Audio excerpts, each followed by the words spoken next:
The Battle Line Trophy is staying in Columbia. What is up, everybody? Tucker Franklin here, breaking down the Missouri Tigers 31-17 victory over the Arkansas Razorbacks. Let me know your thoughts and feelings in the comments section. Appreciate everyone hanging out with me here for the final regular season game, I should say, of Missouri's 2025 campaign. As I mentioned, Missouri wins 31-17. They outgain Arkansas 347 to 246, excuse me. Only 25 pass yards on the day for the Missouri Tigers. So the majority of those yardages, if you're doing the math at home, that'd be 322 yards coming on the ground for the Missouri Tigers. Another game where Missouri dominates on the ground and they made most of their offense on the ground, whether that was Bo Prabula with his legs, whether that was Ahmad Hardy or Jamal Roberts, who the broadcast, good gravy, the broadcast could not tell those guys apart, unfortunately, for Jamal Roberts. Every carry was Hardy. Feel bad for him, but Missouri does get it done. Saying shout out to Mizzou Shane for joining me here live at the time, giving me a big old MIZ.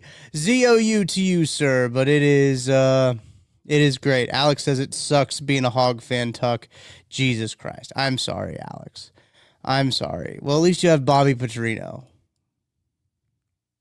Basil Oplo, I'm sorry.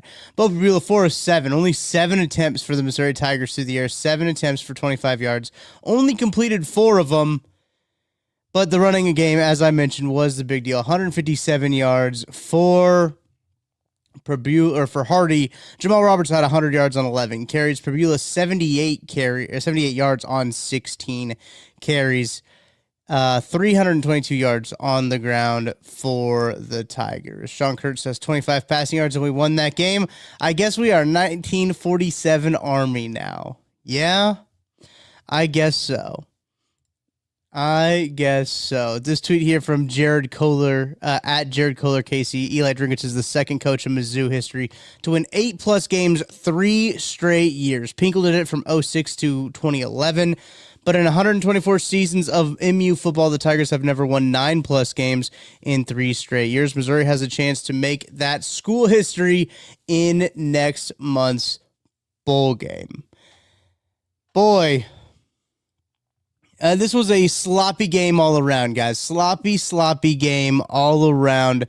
Mizzou Shane says, elite defense all year. They deserve to be better than 8-4. It hurts. 100%. Very good showing from the Missouri defense. The big story of this game is the penalties. 16 of them for Arkansas. 16 penalties for the Arkansas Razorbacks for 121 yards. Only 5 penalties for Missouri for 45 yards. 26 first downs for the Tigers. They were averaging about 5.3 yards per play, which basically would be running the football. Stephen Holman says Eli getting millions for above average. Didn't talk about this last podcast we had. The contract was not announced, but it was basically implied that Eli Drinkich was going to be getting a contract extension. He does get a contract extension on Thanksgiving. After a game where, look, going into this game, we talked about kind of timing of extensions and stuff like that. Boy, it could have gone a lot worse. Could have been a lot worse. Sean Kurtz says, special teams once again hurting this team, but only to be saved by special teams for the final was an M. Night Shyamalan-style plot twist. Look, I'm excited. I was talking with some of my buddies in the group chat. I was excited to see Kevin Coleman get to do that, basically. I was excited to see Kevin Coleman get the ball in his hands. I've been waiting all year, all season, for Kevin Coleman to do that with the football. He just seemingly doesn't get the football in his hands all that much, which is unfortunate and maybe an indictment on the offense. But he did get the ball in his hands, and he got the touchdown return. Yes, Shadowhawk, regardless of that touchdown return, special teams was bad. Yes, special teams has been bad all season long. It's been the biggest problem. And I believe it was I can't remember what year it was, the Chargers had the best offense and defense in the NFL, but they had the dead last special teams, and they didn't even make the playoffs. So that's a huge phase of the game. Special teams is going to be huge. That needs to be addressed by this coaching staff moving forward. I know a lot of people are going to be pointing towards the coordinator, Eric Link, there, and maybe that needs to be addressed. We'll see if it does. They also had a lot of injuries that kind of kept them from being good at special teams, obviously. Just looking at some of this, some of the images coming out of the game as Eli Drinkwitz and the Missouri Tigers were celebrating with the Battle Line trophy on a cart. Pretty exciting. Mizzou Shane asks, do we think we replace Kirby Moore as OC this offseason? I don't know. I think that'll be interesting to see. He could be in line, so it would be interesting to see if he's in line for one of these mid-major jobs. If he wants to be a head coach at one of these mid-major jobs, mid-major teams, maybe that's how he is not the offensive coordinator this year. Wow, Vandy is up 45-24 in Knoxville, by the way. That is incredible. In Knoxville.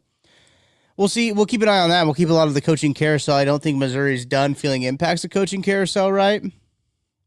But he could be either encouraged to take another position elsewhere, right? That could be it. He could be encouraged to take on if he wants to be a head coach, take on a position elsewhere. If he wants to go back to the Mountain West or something like that, go take one of those group of 5 jobs. And that's how Missouri will move on. Truthfully, Eli Drinkwitz has been good at hiring coordinators. I know the Kirby Moore one was his first offensive coordinator that he hired.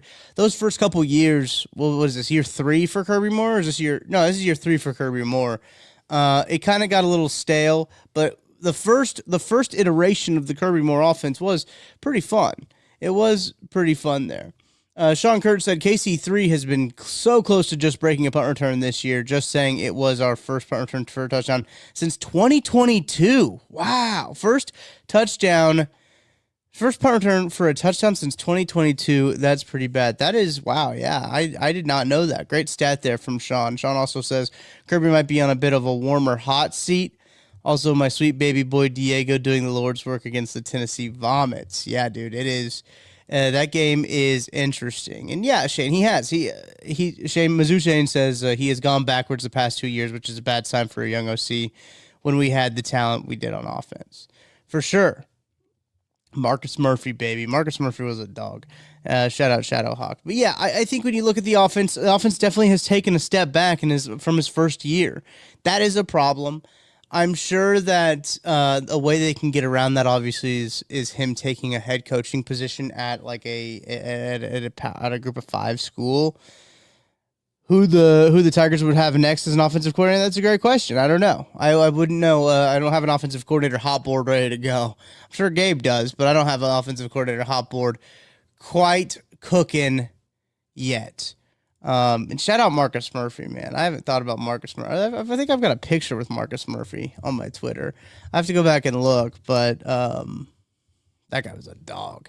Marcus Murphy was an absolute dog.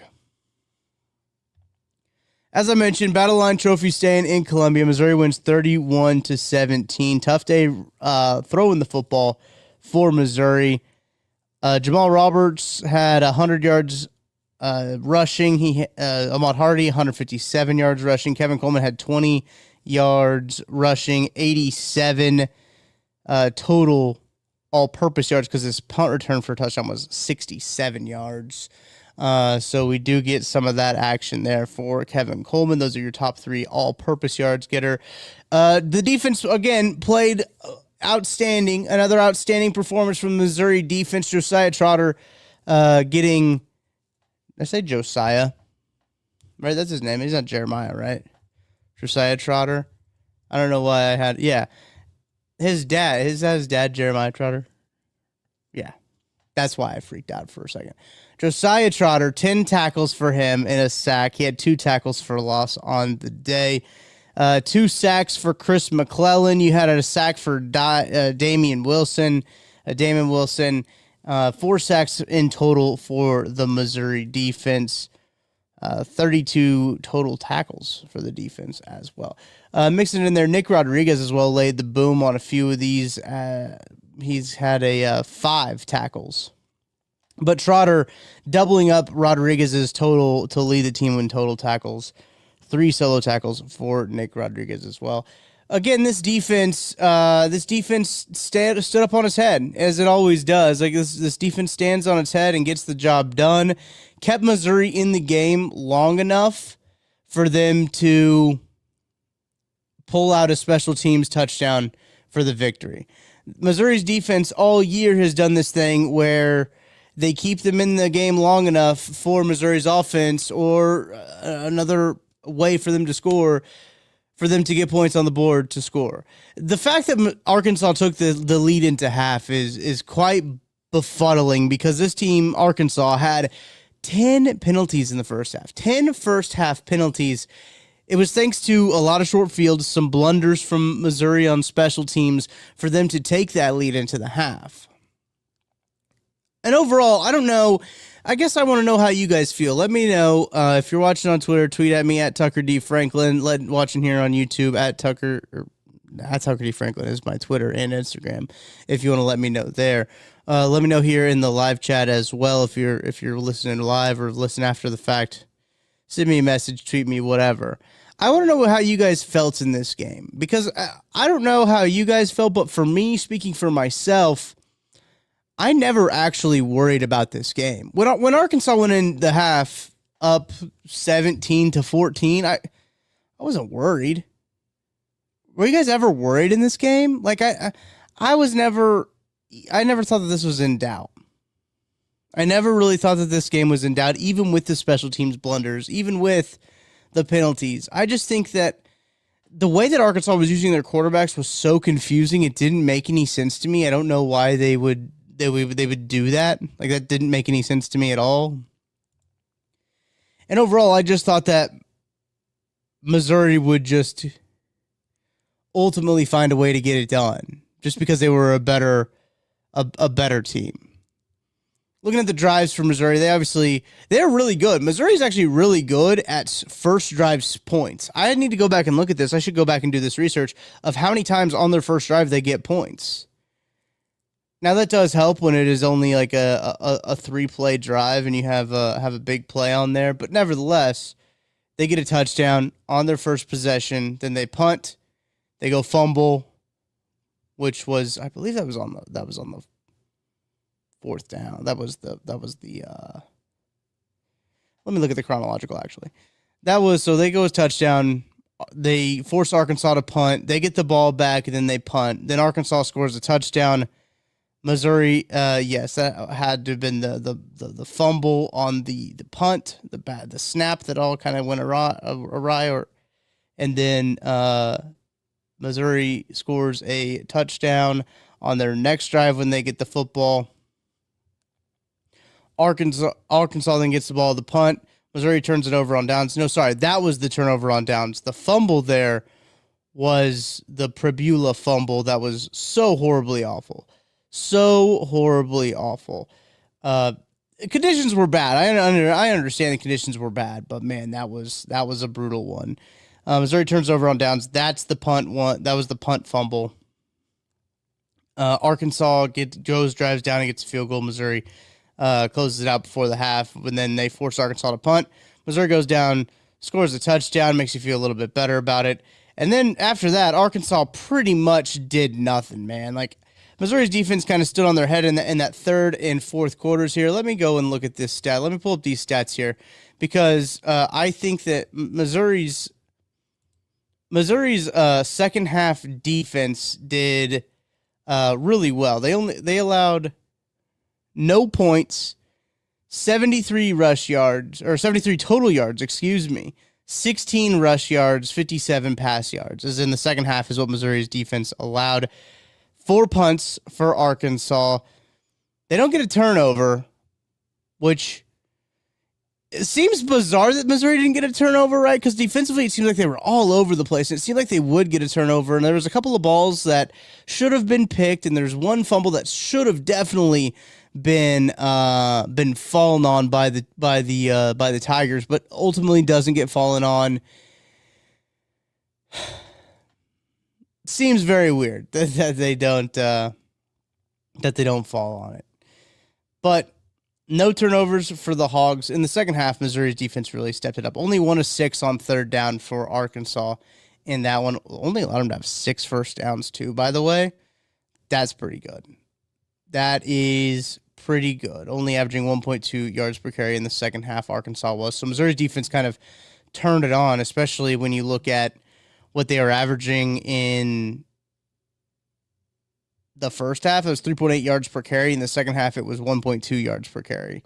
So they kind of tightened it up a little bit on the Hogs, as the Hogs only get 6 first downs to Missouri's 12 in the first half as well. So good second half performance from the defense. They kind of they helped Missouri ultimately win this game. They did get the punt that led to the punt return for a touchdown was from deep in Arkansas territory. He did get a boot on it. I believe Coleman was backpedaling as well as he caught it. So, I mean, it's pretty impressive from Kevin Coleman to be able to do that. I thought that was pretty impressive as well. Sean Kurt says, Tuck, who can you see as all SEC type players this year? First team, I'm saying Trotter and Hardy for sure. Any guys we think could make second or third team? I think there's maybe a couple offensive linemen. I know there's some good tackles in the SEC, but Keegan Trost had a really good year. I wouldn't be surprised if he snuck in that second or third team. Keegan Trost did.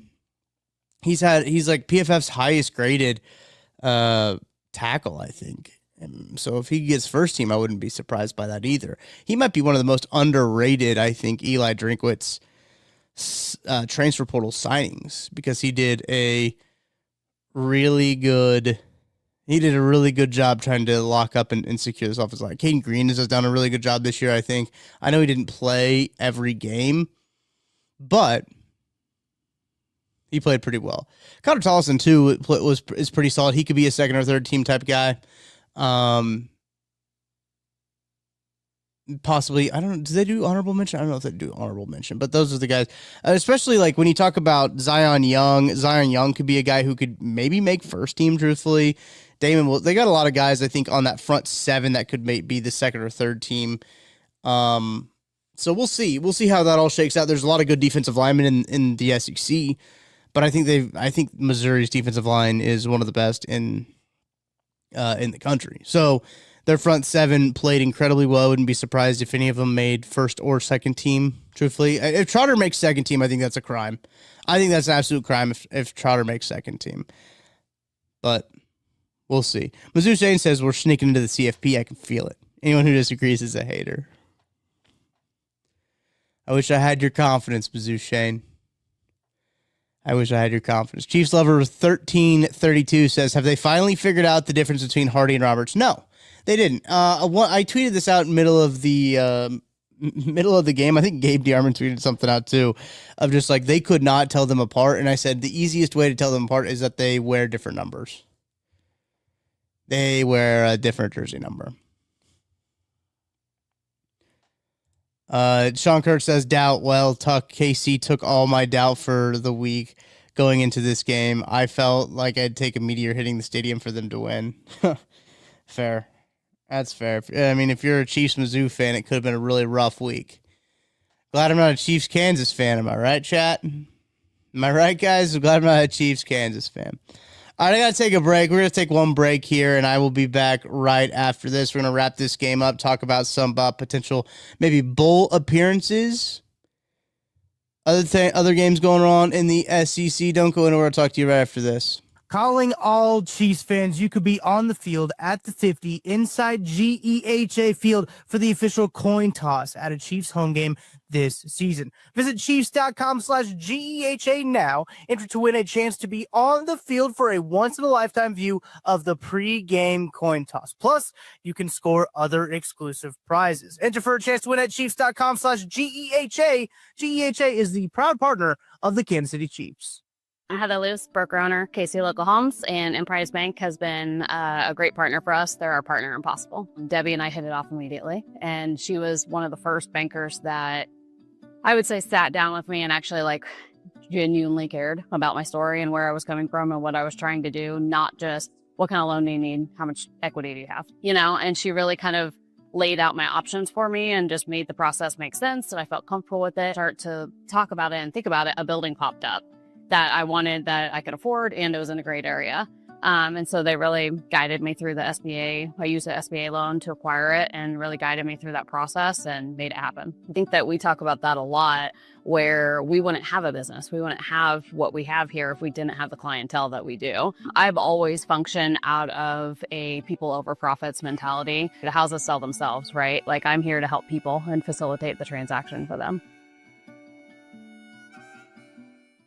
Missouri, big news. It's almost your turn to get in the game because DraftKings Sportsbook is coming to the Show Me State on December 1st. Soon you'll get fast payouts when you win, a safe and secure app that's easy to use, and promos that keep the action going all season long. No wonder it's America's top-rated sportsbook app. The countdown is on. New customers can sign up right now and score $300 in bonus bets on launch day. Download the DraftKings Sportsbook app and use code KCSN. New Missouri customers sign up today and score $300 in bonus bets once we're live. That's code KCSN. The crown is yours. In partnership with DraftKings Sportsbook. Gambling problem? Call 1-800-GAMBLER. 21 plus, physically present in Missouri. Eligibility and restrictions apply, subject to regulatory licensing requirements. Bonus bets are not withdrawable and expire 7 days after issuance. For additional terms and responsible gaming resources, see sportsbook.draftkings.com/promos. Looking to remodel your home and in search of a top quality company to do the job? Contact Elenco. Since 1986, Elenco has been the remodeler of choice for customers throughout Kansas and Missouri. As a family-owned and operated business, Elenco provides customers top-quality products and unbeatable service straight from their family to yours. From windows and doors to siding, insulation, and bathroom renovations, there's no need that Elenco can't meet and exceed. Elenco only installs products that have proven track records of success, such as the Kohler Luckstone shower system. Elenco's installers are factory-trained professionals who know how to get the job done, not only quickly, but flawlessly. Whether you're located in Kansas City, Topeka, Wichita, or a rural town in northeastern Kansas or western Missouri, Elenco will come to you. Go to elencohome.com for more information. That's ALENCO home.com. Again, elencohome.com for more information and contact them about all your home improvement needs. Thanks for hanging out with me here on Mizzou That's Who Postgame Show. Tucker Franklin. Tigers win 31-17 over Arkansas. Let me know your thoughts in the comment section below. Hit me over on Twitter at Tucker D. Franklin, Instagram as well. That same way. All right, at Mizzou Sage says, do you think we can keep Hardy plus a Dubélé next year? And do we bring back Perbuehler or go portal shopping / rely on sellers? Interesting kind of philosophy here of what Missouri wants to do. Man, Bo did not really look very good in today's game, throwing the ball particularly. I know the conditions were pretty bad. People were slipping and sliding everywhere. I think Brett Norfleet might have played his worst game as a Missouri Tiger, which is really unfortunate, excuse me. And throwing the football, Zollers is a better thrower of the football than Perbuehler is. If they want a thrower of the football, I think Zollers being the guy is probably it. I don't know if they want to try to portal again or if they want to try to make Zollers the guy now. It'll be interesting. I think they have to do whatever they can to keep a Dubélé, but they got to do whatever they can to keep Hardy. Missouri, truthfully, though, guys, has done a really good job of retaining a lot of their wide receiver talent that they've had. Josh Manning, I think, is a really good wide receiver. 1 catch today for 2 yards, only 1 target. Again, Bo Perbuehler only threw the ball 7 times. I think that Josh Manning is a really good receiver, and to not have him transfer is a testament to the coaching staff. They've done a really good job of retaining the talent. Marquise Johnson as well. They've done a really good job of retaining the talent that they needed to in that wide receiver room, despite maybe not using all of the talent that they have. So I think they've done a good job on that front. The running backs is going to be really interesting. I think that Curtis Looper being a finalist for the Coordinator of the Year award or the Assistant Coach of the Year award is going to be huge, and I think that that's a big draw as well. Running backs love that guy. I think Hardy.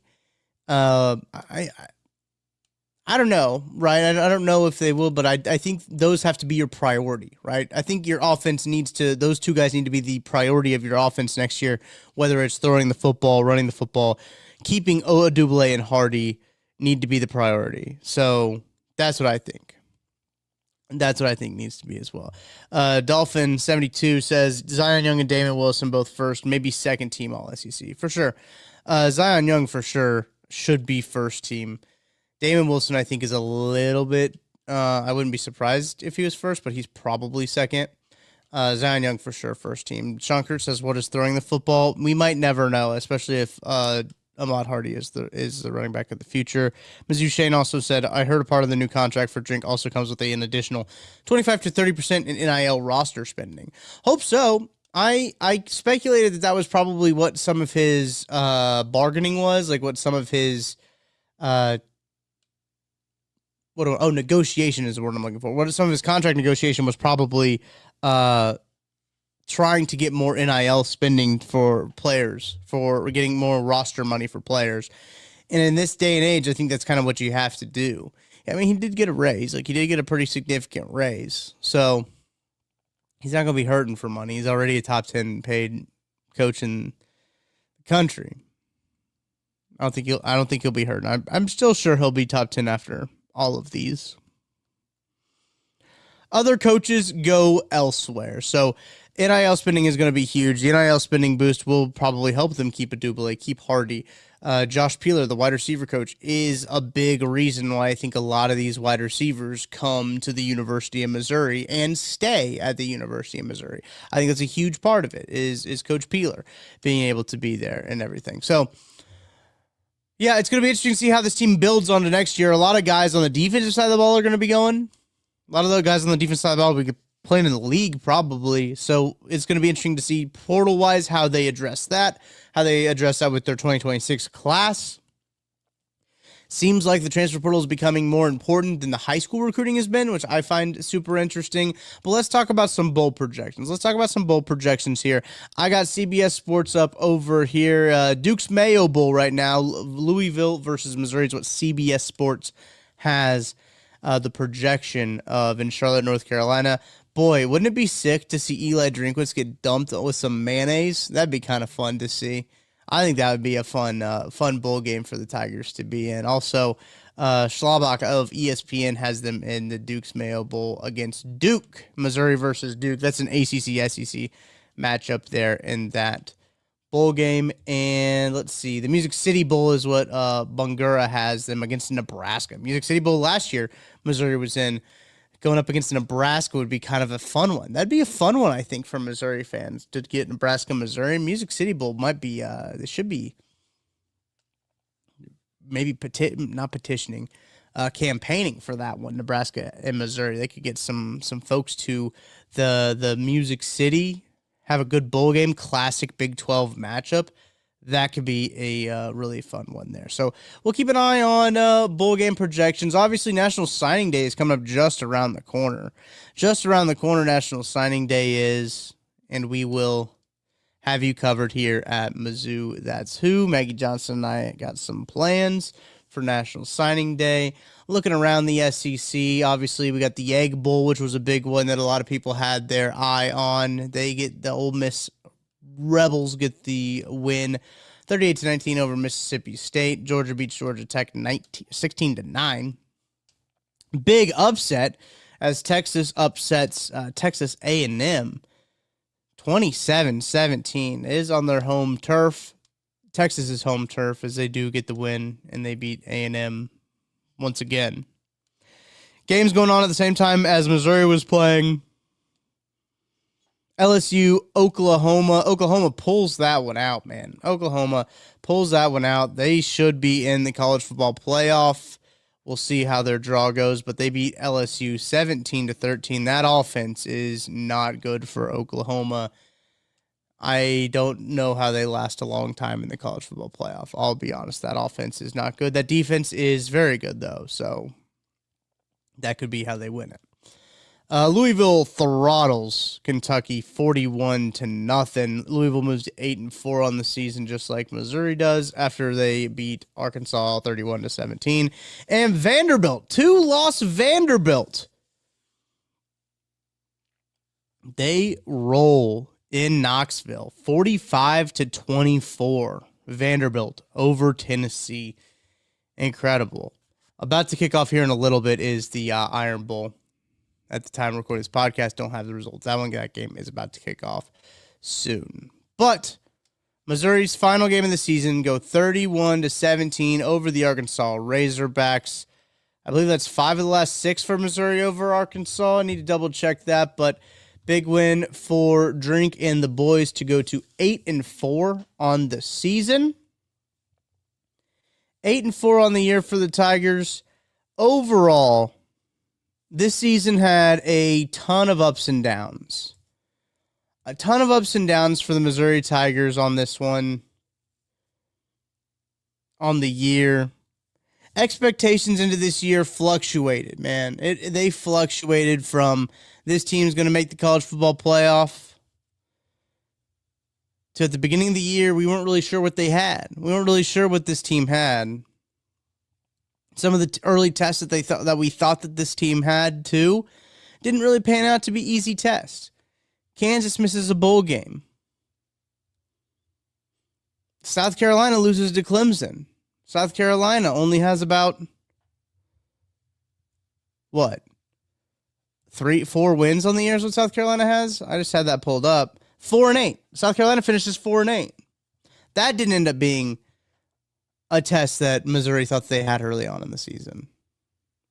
They hung in there with Alabama, who was one of the hottest teams in football. Injuries kind of derailed their momentum a little bit, and they just couldn't necessarily catch that spark again. Overall, Missouri won the games they were supposed to, but they didn't sneak one that they needed, that they were not favored in. I believe Missouri won every game that they were favored in, though. And that's saying something in today's college football, winning every game you're favored in. You'd like to win some of the ones you're not, though. That's gonna take this program to the next level as they win some games that they're not supposed to. Big offseason here to try to figure out how they're going to retool this defense, how they want to restructure this offense, and maybe some changes in the coaching staff. Maybe some coaching staff changes from special teams coordinator, offensive coordinator. We'll see how that all shapes up. We'll see how all of that ends up going. Florida right now, by the way, is up 31-14 on Florida State. So that's interesting. That's really interesting. As Florida's still trying to find their head coach. I believe it's going to be John Summerall is going to be their head coach. Excited to see the coaching carousel happen as well. Excited to see where all of these selection Sundays go. I think we're still really waiting on, too, who's going to play in the SEC title game. We have Georgia. I think Georgia's in for the SEC title game, but we are waiting on this Iron Bowl game. We're waiting on this Iron Bowl game to tell who is going to be in the college football playoff. Sorry, in the SEC title game. Then we'll find out who's in the college football playoff on that Sunday and figure out where Missouri is going to be playing their bowl game. Lots of projections have them in the Duke's Mayo Bowl. I don't know really if this game changes a whole lot. I don't know if Missouri beating Arkansas 31-17 really changes it a whole lot for the Tigers. But appreciate all you guys' support also throughout this whole season doing these live post-game shows. Appreciate you guys hanging out with me. Hopefully you guys had a really great Thanksgiving. Very thankful for all you guys here on the Mizzou That's Who podcast, making it our most successful season yet of the Mizzou That's Who podcast. So really do appreciate you guys hopping on the YouTube, sharing the word, spreading the word of the Mizzou That's Who podcast. Really thankful for all the guests that we've had on the show to kind of make the show what it is, as we've kind of taken on another form of how we do content here at KCSN and at Mizzou That's Who. So we really do appreciate all the support, all the kind words about this, about the program, and also about our thoughts on the team as well.